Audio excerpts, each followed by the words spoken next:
Ito may ginawa akong Lotus na inverter welding machine. Ang problema nito ay may display dito ang LCD niya, pero walang power.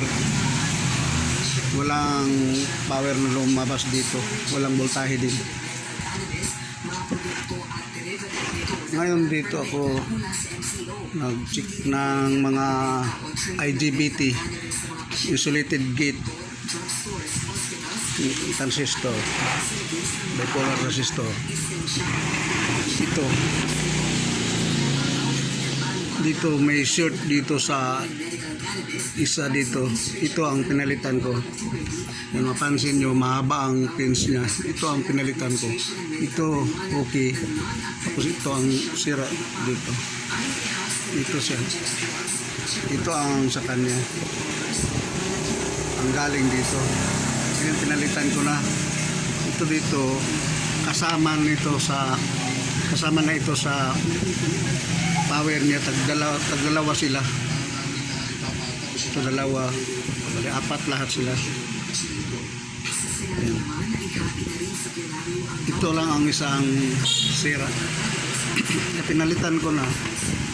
Ngayon mag-testing ako ng voltahe dito.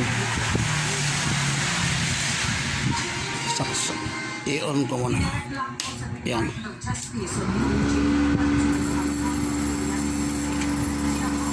Sukatan natin ang voltahe.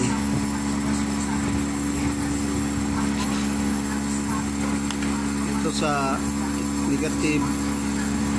Ito lang natin ilagay. Isa dito sa positive. Yan, makasukat tayo ng 53.5 53 volts. Yan. 50.6 volts.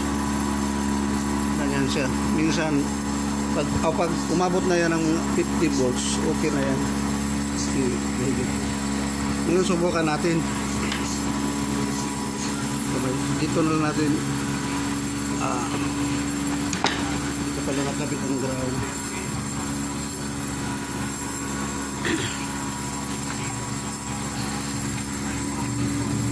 Kabit natin dito ang ground. Hirap kasi walang makahawak ng camera. Hindi ko napakita ang paggawa nito.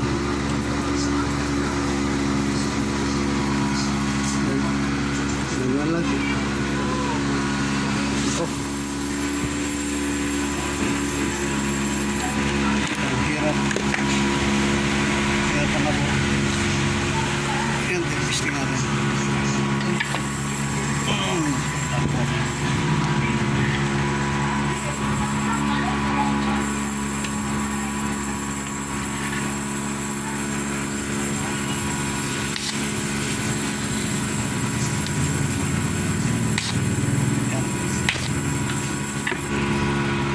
Okay na mga bro, salamat sa Diyos.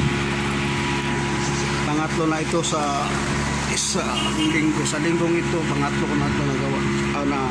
Pangatlong inverter na welding machine na ito.